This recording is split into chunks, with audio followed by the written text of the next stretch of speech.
Mainit na pinag-uusapan ngayon sa social media kung may espesyal bang namamagitan sa pagitan ng kapuso actor na si Tom Rodriguez at hunk model na si Clint Bondad. Ito'y matapos mapansin ng mga mapanuring netizens na si Tom lang ang nag-iisang tao na pina-follow ni Clint sa Instagram, tulad noong sila pa ni Miss Universe 2018 Catriona Gray.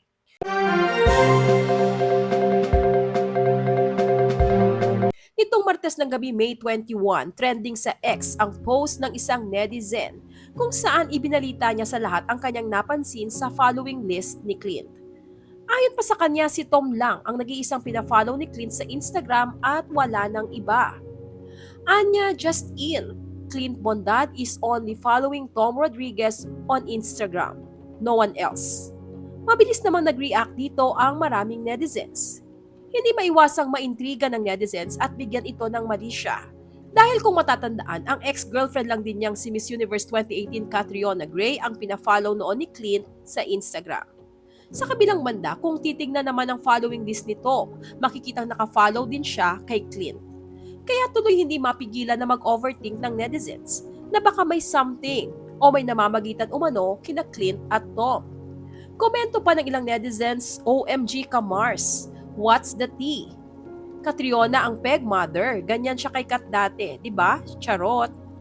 Clint Bondad is following Tom Rodriguez on Instagram. He is the only person he is following. Please, ayaw ko mag-overthink.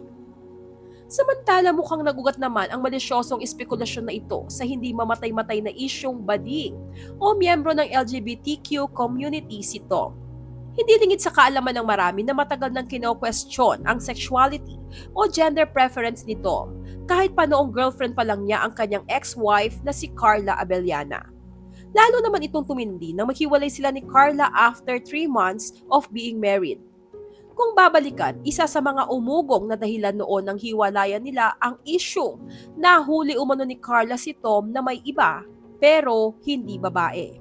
Gayunpaman, mariing pinabulaanan ni Tom ang issue na bakla siya.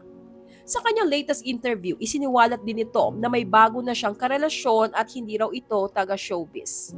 Sa kabilang banda, nalink naman noon si Clint sa Thai trans woman billionaire at Miss Universe Organization owner na si Jaka Fong and Jack Rajotatip. Ito'y matapos lumabas ang pictures nila na magkasama noong 2019, kasunod lamang ng maingay na hiwalayan nila noon ni Catriona Gray.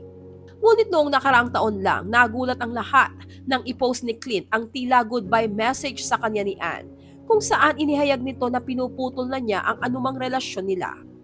Ayon pa kay Anne, mas mahalaga ang kanyang buhay kesa manatili kasama ang tulad ni Clint na umano'y delusional. Pinayuhan din ni Anne si Clint na mag-grow up, maging humble at haraping mag-isa ang mundo o huwag umasa sa iba.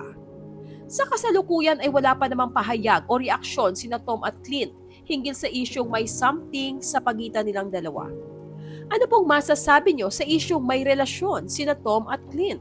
Share your thoughts below.